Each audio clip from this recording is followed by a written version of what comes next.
dia, boa tarde ou boa noite, dependendo do horário que você estiver nos assistindo.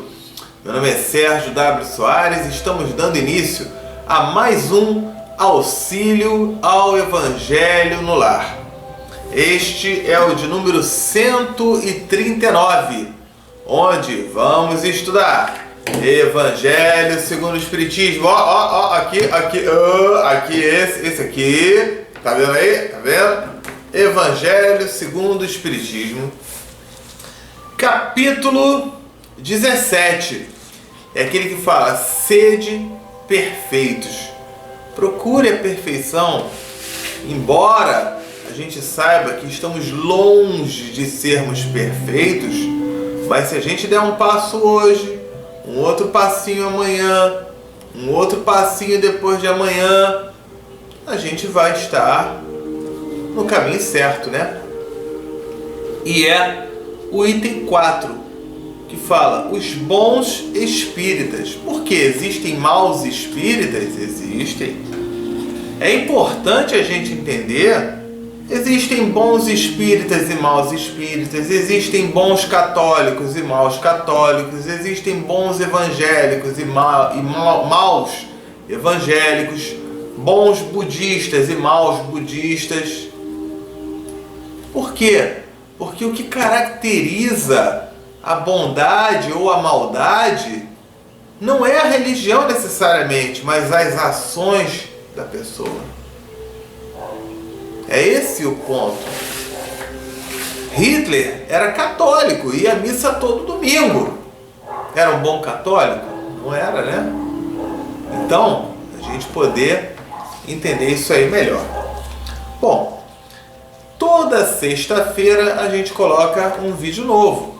E a nossa página na internet, você está vendo aí na tela, www.evangelhonolar2012.blogspot.com. Ali, conforme eu disse, toda sexta, um vídeo novo. A gente coloca o texto do Evangelho. A gente coloca o texto da página de preparo, que hoje vai ser do livro Fonte Viva. A gente coloca entre parênteses, logo ao lado das palavras mais difíceis, o significado delas, porque entendemos que a literatura espírita tem umas palavrinhas difíceis, né? A gente coloca lá o passo a passo de como fazer o Evangelho. A gente coloca o nosso e-mail para você tirar suas dúvidas. E está aparecendo aí também, ó, amor, perdão e fé, @gmail.com. Nos primeiros programas foram mais de 200 dúvidas. E uma das dúvidas que perguntaram nessa semana foi o seguinte: que dia e quando eu devo fazer o Evangelho no Lar? Posso fazer o Evangelho no Lar todo dia? Pode. Eu posso fazer o Evangelho no Lar semana sim, semana não? Pode. Eu posso fazer, em vez de ter um dia certo na semana, eu ter um dia certo no mês, todo dia 5 do mês? Pode. Eu posso fazer o Evangelho, algo assim do tipo, toda primeira segunda-feira do mês? Pode. O importante aí é que você lembre que é um compromisso agendado. A espiritualidade marca na agenda aquele dia, aquela hora, e comparece na sua casa. Então, se eu vou fazer semana sim, semana não, né, eu ter uma disciplina em relação a isso. Se na próxima semana não puder fazer, então aproveitar hoje e fazer uma prece, espiritualidade amiga, informa que na semana que vem não teremos e retornaremos no dia tal. Sérgio, mas aconteceu no dia, em cima da hora, eu estava no trânsito, peguei engarrafamento. No trânsito, então, você faz uma prece, para ali um minutinho. Deus, Jesus, Espíritos amigos e benfeitores, informo que hoje, excepcionalmente, não teremos o Evangelho do Lar, onde retornaremos na próxima semana. Então, não tem problema, o importante é ter essa disciplina aí, tá ok? E nossa página no Facebook, você está vendo aí também, facebook.com/Evangelho no Lar 2012. Para quem gosta de compartilhar, curtir, o compartilhar principalmente é muito legal, porque você leva, né? Você pode estar sendo um instrumento de auxílio ao teu próximo quando você compartilha. Tá legal então? Sendo assim, vamos dar início ao nosso estudo de hoje, né? com a prece de abertura. Então vamos lá. Querido Deus, amado Mestre Jesus, benfeitores e espiritualidade amiga, obrigado por mais esta oportunidade que nos é dada para o estudo, o aprendizado, o conhecimento, onde agradecemos desde já a presença dos anjos guardiães que aqui estão, harmonizando este ambiente, higienizando espiritualmente falando este ambiente e tornando propício para o amor, a fé, a caridade, o perdão e a nossa reforma íntima, a nossa melhora, o nosso progresso moral e consequente evolução espiritual. Que possamos então vibrar muito e manter este clima de muito amor, muita paz e muita alegria em mais este Evangelho no lar. Que assim seja, graças a Deus. Então, feita a prece de abertura, vamos lá. Página de preparo é a do livro Fonte Viva. Ó. Você está vendo ele aí? Ó. Olha ele aí, tá tremendo? Tremendo não dá para ver não? Ah, então tá, parei ele. Tremidinha? Não? Tá, então tá. Aqui. Aqui, livro Fonte Viva. Quem é o autor? É o Chico Xavier? Não. O autor é o Espírito Emmanuel. Quem psicografou foi o Chico Xavier. Ok? O Chico Xavier recebeu a mensagem do Espírito Emmanuel. Estava o Chico Xavier aqui com a mãozinha dele. Aí a mão espiritual do Emmanuel chegou aqui, escreveu esse livro. A psicografia é isso aí, ok? É o capítulo 68. Sementeira e construção. Ele começa com uma citação de Paulo, que está em 1 Coríntios 3:9. Então vamos lá. Porque nós somos cooperadores de Deus.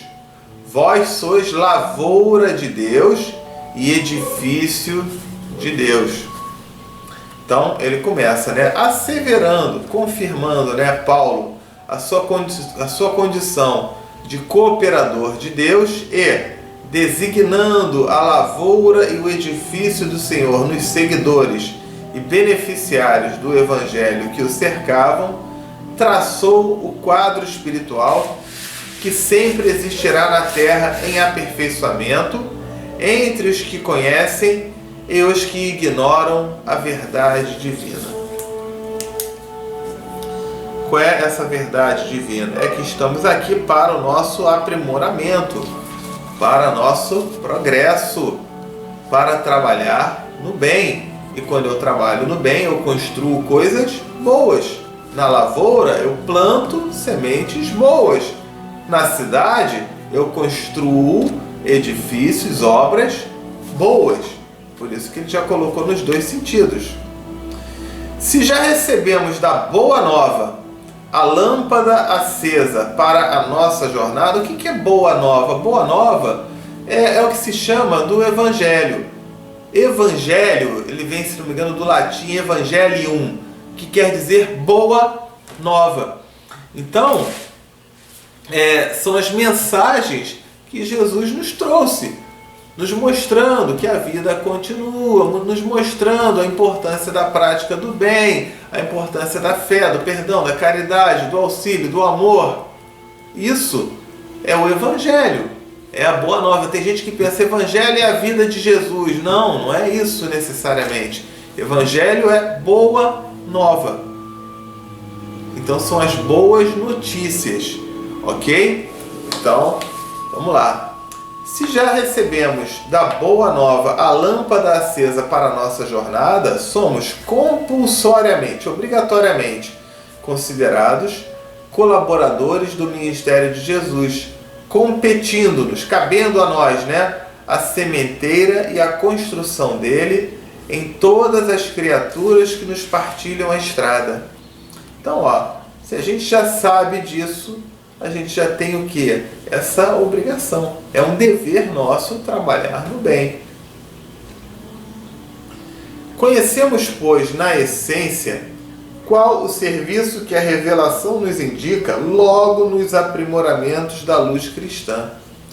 Se já guardamos a bênção do Mestre, cabe-nos restaurar o equilíbrio das correntes da vida, onde permanecemos ajudando aos que se desajudam, enxergando algo para os que jazem cegos, que estão lá deitados, cegos, que estão ali, né? E ouvindo alguma coisa em proveito dos que permanecem surdos, a fim de que a obra do reino divino cresça, progrida e santifique toda a terra. Esses cegos e esses surdos, ele tem aqui um sentido figurado. Não é aquele surdo que eu falo assim, fulano, ele, hein? Hein? Hein? Ô fulano, hein? Não, é surdo de não querer escutar essas lições. Cego de não querer ver. Eu ando, eu enxergo, mas eu não quero ver isso não. O que é espiritismo, esse negócio de evangelho, isso aqui, não quero. Aí você está falando que lá, não quero ouvir. Tem gente que é assim, né? Fazer o quê? Ele está sendo cego e está sendo surdo, né? É nesse sentido que ele coloca, tá bom? E vamos deixar claro que não é converter todo mundo em espírita, não é isso.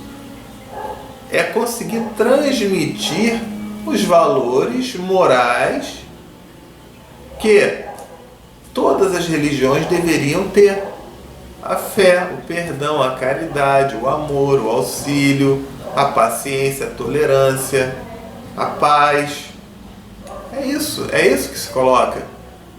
Em nenhum lugar está escrito, né? A gente já estudou lá atrás, em nenhum lugar está escrito fora do espiritismo não há salvação. A gente estudou o quê?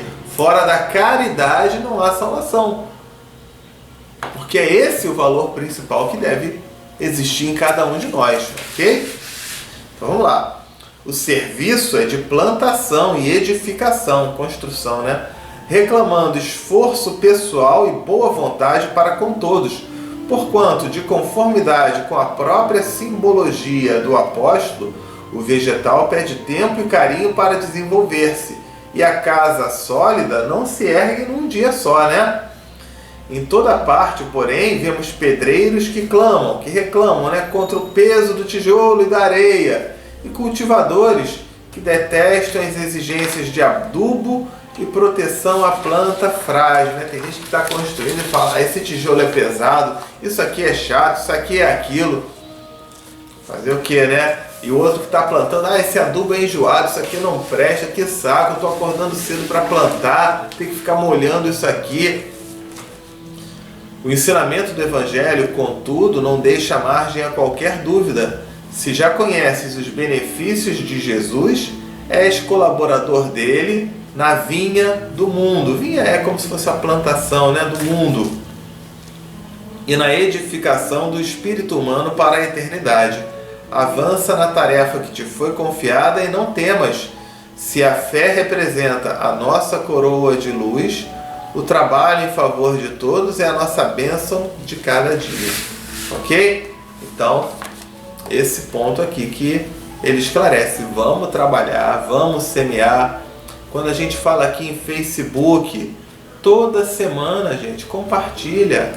Você vai estar sendo um instrumento de ajuda ao teu próximo. No Twitter, se puder colocar lá, a gente não tem Twitter, mas se você puder colocar, coloca lá. Também, ó, quem curte o Evangelho no Lar, ó, tá aqui, né? Vamos fazer isso, praticar, semear, plantar coisas boas, tá ok?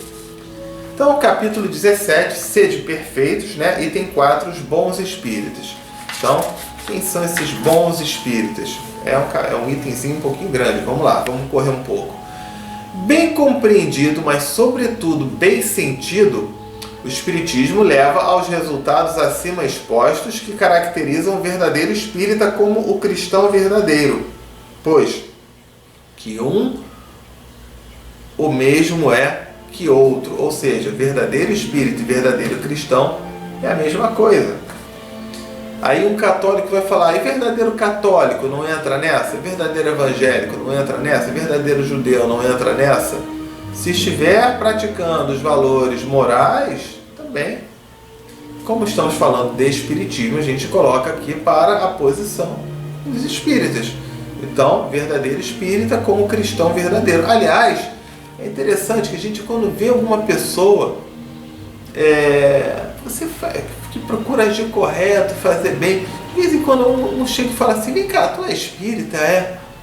Ou então, às vezes, a pessoa se interessa pelo espiritismo quando ele conhece alguns espíritas que são verdadeiros espíritas, verdadeiros cristãos, e começa a ver, caramba, aquele cara é espírita, ele tem facilidade em perdoar, ele procura ajudar o próximo, ele é amoroso, ele está sempre sorridente com as pessoas, atencioso.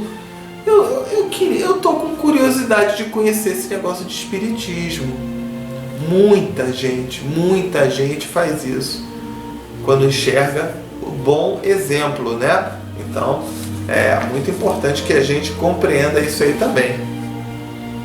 O Espiritismo não institui nenhuma nova moral, nada de novo, nada de extraordinário, não. Apenas facilita aos homens a inteligência e a prática do Cristo, da moral ensinada pelo Cristo, facultando fé inabalável e esclarecida aos que duvidam ou vacilam. Muitos, entretanto, dos que acreditam nos fatos das manifestações, não lhes apreendem as consequências nem o alcance moral, ou, se os apreendem, não os aplicam a si mesmo. Então, tem muita gente que fala, que ouve, que assiste, né, que assiste esse vídeo toda semana, mas no fundo fica com a pulguinha atrás da orelha. Ou, não, isso aqui é legal, mas na hora de praticar, nada. Ou então, isso aqui é legal, vou falar para todo mundo, na hora de colocar na prática na sua própria vida, nada. A que atribuir isso? Alguma falta de clareza da doutrina? Não, pois que ela não contém alegorias nem figuras que possam dar lugar a falsas interpretações. A clareza da sua essência mesma, e é de onde vem toda a força, porque a faz ir direto à inteligência. Nada tem de misteriosa, e seus iniciados não se acham de posse de qualquer segredo oculto ao vulgo, oculto ao povo, ao popular, né? Nada, nenhum segredo assim, nada. Qual é o segredo de ser espírita? Não tem. Praticar o bem, ser caridoso, só isso. Será então necessária para compreendê-la uma inteligência fora do comum para entender os espíritos, o espiritismo? Não. Tanto que há homens de notória capacidade, né, intelectuais, e que não a compreendem. Ao passo que inteligências vulgares, simples, às vezes você vê um lavrador que quase não estudou, quase não fez nada, e ele consegue entender aquilo ali direitinho. Né? Moços mesmos, apenas saídos da adolescência, lhes apreendem com admirável precisão os mais delicados matizes, detalhes, né? Provém isso de que a parte, por assim dizer, material da ciência somente requer olhos que observem, enquanto a parte essencial exige um certo grau de sensibilidade, a que se pode chamar maturidade do senso moral. Maturidade que independe da idade e do grau de instrução, porque é peculiar, é próprio ao desenvolvimento em sentido especial do espírito encarnado. Aquele cara que é extremamente inteligente, intelectual, mas, por exemplo, muito materialista. Tudo é matéria, tudo é dinheiro, tudo são bens, são posses, é isso que interessa. Esse cara dificilmente, por mais inteligente que ele seja, dificilmente ele vai captar essa essência do Espiritismo.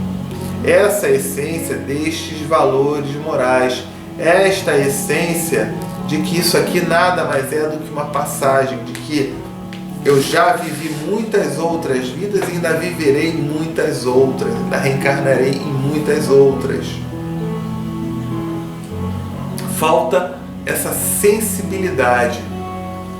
Já um outro, de repente ele não tem esse estudo, não tem nada disso, mas ele tem essa percepção, ele tem essa sensibilidade, ele entende assim, caramba, deixa eu fazer o bem que é o melhor. Como um girassol, que quando ele tem a luz ali do sol, ele já vira para aquela direção, né? Aquilo já está na essência dele, já é natural dele, né? Esse espírita, essa pessoa que tem essa sensibilidade, essa espiritualidade, já o faz naturalmente, ok? Em alguns, ainda muito tenazes, insistentes, são os laços da matéria, para permitirem que o espírito se desprenda das coisas da terra. A névoa que os envolve tira-lhes a visão do infinito. Acabamos de falar isso, né? De onde resulta não romperem facilmente com os seus pendores nem com os seus hábitos, não percebendo haja qualquer coisa melhor do que aquilo de que são dotados. Tem a crença nos espíritos como um simples fato, mas que nada ou bem pouco lhes modifica as tendências instintivas dos seus instintos, né? Numa palavra, não divisam mais do que um raio de luz insuficiente a guiá-los e a lhes facultar uma vigorosa aspiração capaz de lhes sobrepujar, superar as inclinações. Atém-se mais aos fenômenos do que à moral, que se lhes afigura sediça, clara, sem dúvidas, né? E monótona.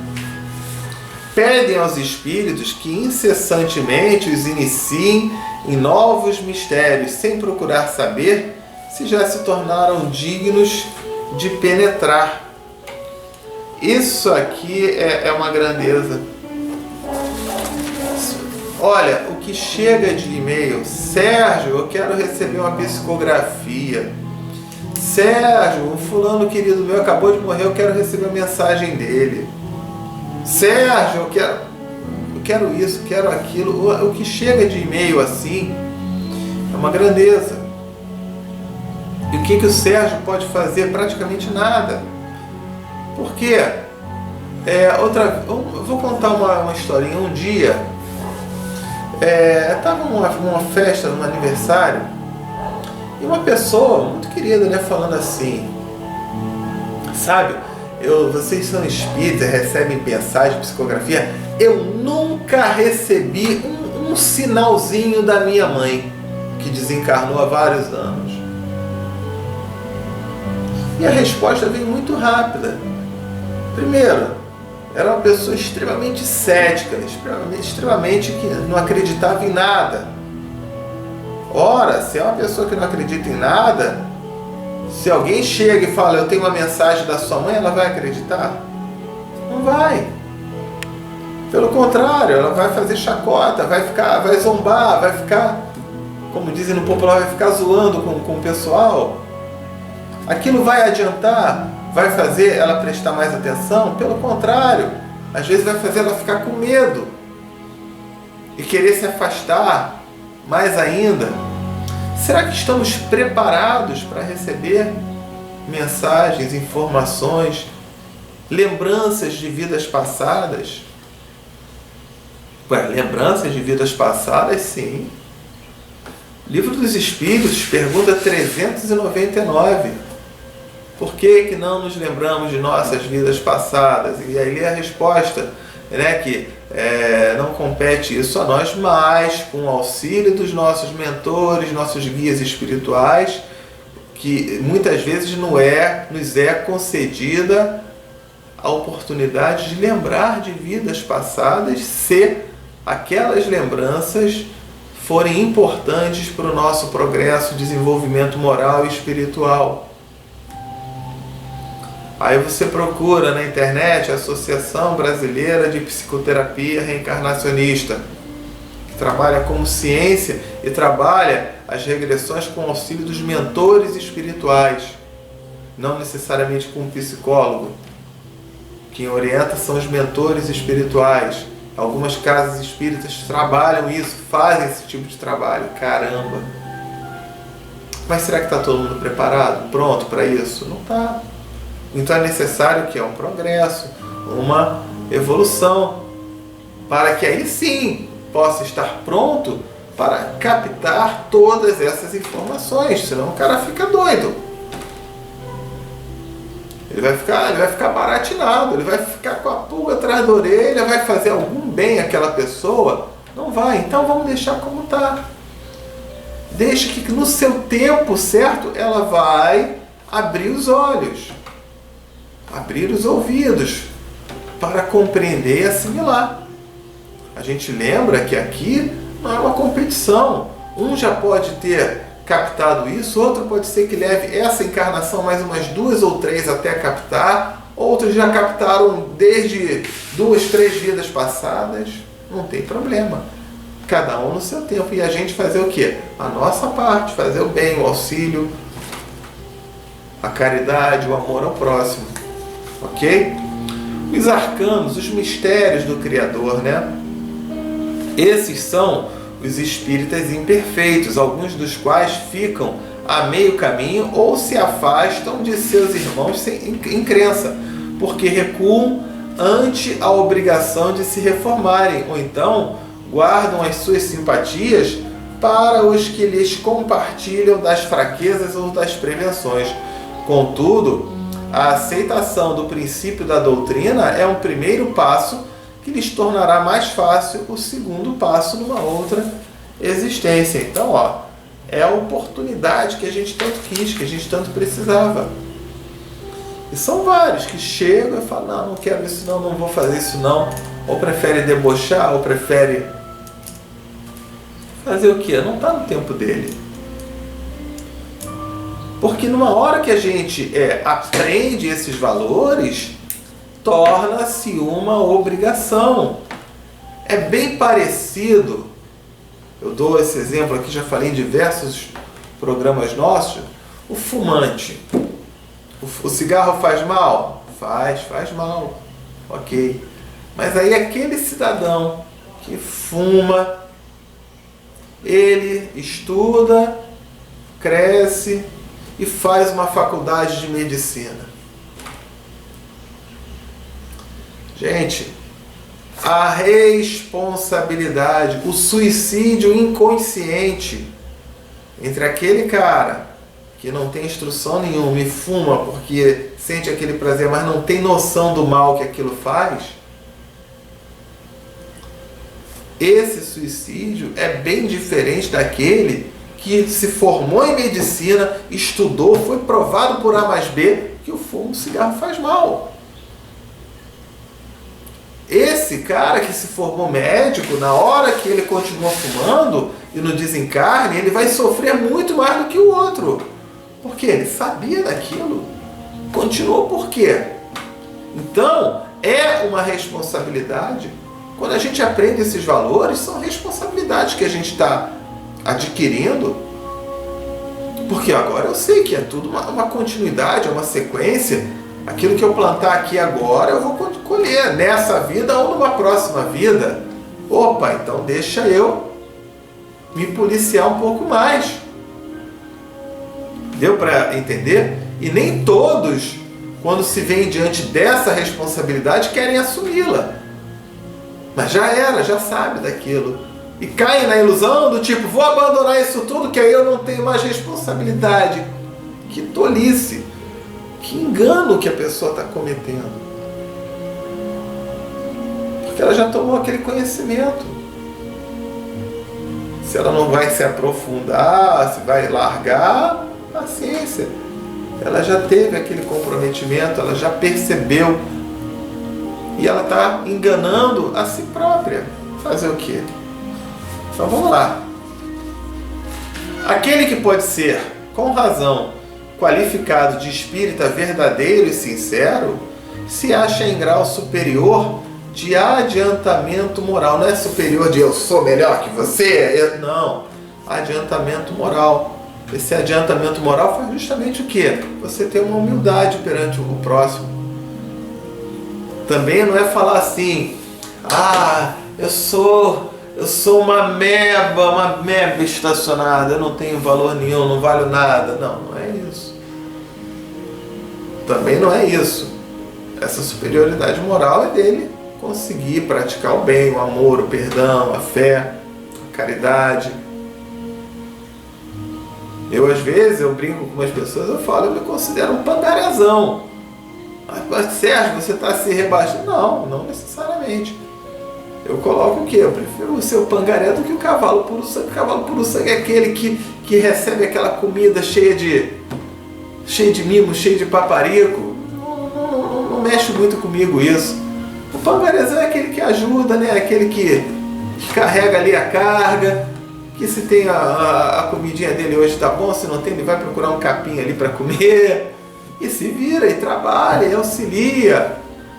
Eu gosto desse termo do pangarezão, né? A gente ser esse pangarezão, sem ficar com aquela ostentação, mas também sem ficar, eu não sirvo para nada. Não. O pangaré, o jegue, o jumento, o burro de carga, a gente tem esse sentido de falar, não, quero ser isso não. Por que não? Como ajudam, né? Como trabalham. Então, é interessante isso aí também, né? Mas use o termo que você precisar, que você quiser. Eu sou o cão fiel, enfim, não tem problema. Tá? Sou o camelo que carrega. Tá bom, não tem problema não. Tá legal? Vamos lá, vamos voltar aqui que eu acabei até me perdendo.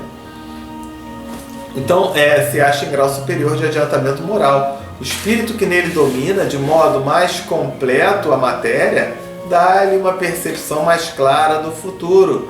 A gente já entende sobre o futuro, né? Os princípios da doutrina espírita lhes fazem vibrar fibras que nos outros lhe conservam inertes, que os outros continuam paradões ali, né? Em suma, resumindo, é tocado no coração, pelo que inabalável se lhe torna a fé.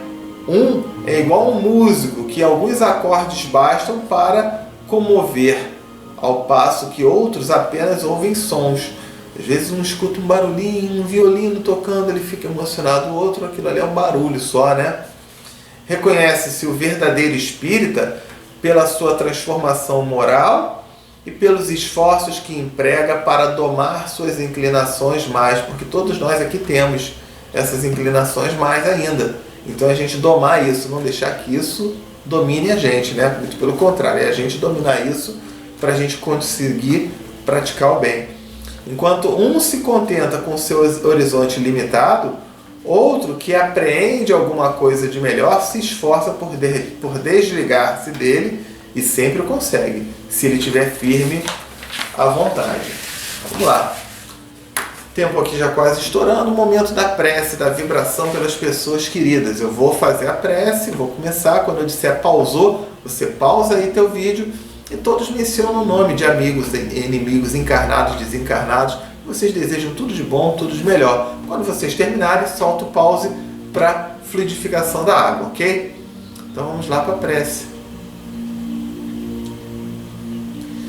Querido Deus, amado Mestre Jesus, benfeitores e espiritualidade amiga, viemos neste instante pedir-lhes para que cada irmãozinho ou irmãzinha, encarnado ou desencarnado, que tiver seu nome aqui citado, possa receber toda a luz, todo o auxílio, todo o amparo que lhes forem possíveis, trazendo-lhe o conforto, o alívio, a saúde, a paz, a tranquilidade, a harmonia, o equilíbrio que estiverem precisando.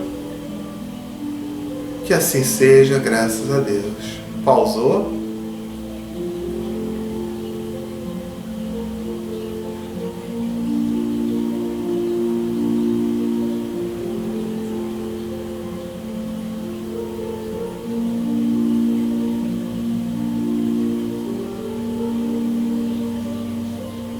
Fechou? Soltou o pause? fluidificação da água. Programa Minutos de Espiritismo, número 23. Você está vendo aí o site, né? Procura o número 23, água fluidificada, o que é e como funciona. Então, vamos lá. Coloque aí, né? É lógico. Ah, não deu tempo de pegar a pausa? Pega e coloca. Aí depois solta o pause, tá? Então vamos lá. Querido Deus, amado Mestre Jesus, benfeitores e espiritualidade amiga, viemos neste instante rogar-lhes para que possa esta água neste momento receber os melhores fluidos, as melhores energias, as melhores vibrações, de maneira que, ao contato dela com nossos organismos, possa vir a nos trazer, nos proporcionar tudo aquilo de bom, importante e necessário a cada um de nós. Muito obrigado. Que assim seja, graças a Deus. Então, feito isso, coloquei aqui.